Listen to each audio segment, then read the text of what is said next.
how many examples do you know of more intelligent things being controlled by much less intelligent things? There are examples, of course, in human societies of stupid people controlling intelligent people, but that's just a small difference in intelligence. With big differences in intelligence, there aren't any examples.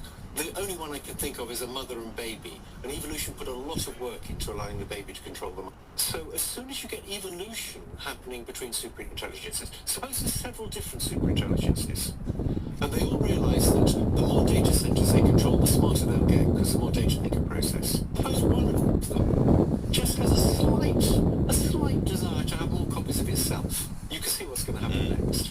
They're going to end up competing, and we're going to end up with superintelligences with all the nasty properties that people have that depended on us having evolved from small bands of warring chimpanzees, or our common ancestors with chimpanzees.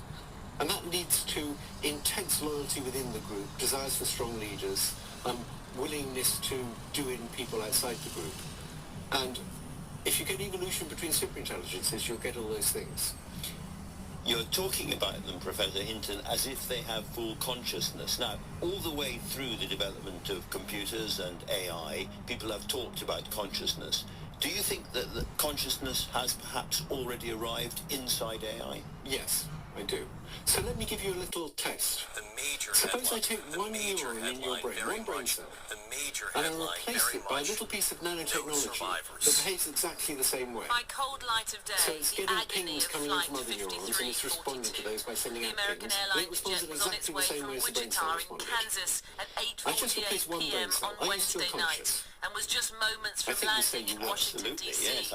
when disaster fell. And I think you can see where This this footage argument shows is the going. plane approaching the runway at Ronald Reagan Airport, and to the left, a helicopter can be seen flying directly towards it. Seconds later, the two collide, and both plummet into the freezing water below. So there's all sorts of things we US military have only Black the Hawk dimmest saw the understanding of plane at to present its about left the as it nature of flew people low along and the what it riverbank. means to be But we do a know from being audio recordings and what that it air means to traffic have a control self. told the We don't helicopter understand to those fly things very well, round the and they're incoming becoming plane crucial to moments understand before the because we're collision. now creating beings. So this is a kind of philosophical, perhaps even spiritual crisis as They well as a call out to practical the one. Army helicopter, Absolutely, yes. asking And in it to terms pass of, as it behind were, the the plane. lower order problems, what's your current feeling about the number of people around the world who are going to suddenly lose their jobs because of AI, lose the reason for their existence, as they see Then it? the So in the helicopter past, new collides with the technologies plane. haven't caused massive job losses. So when ATMs came in, bank tellers didn't all lose their jobs. They just started doing more complicated things, and they had many small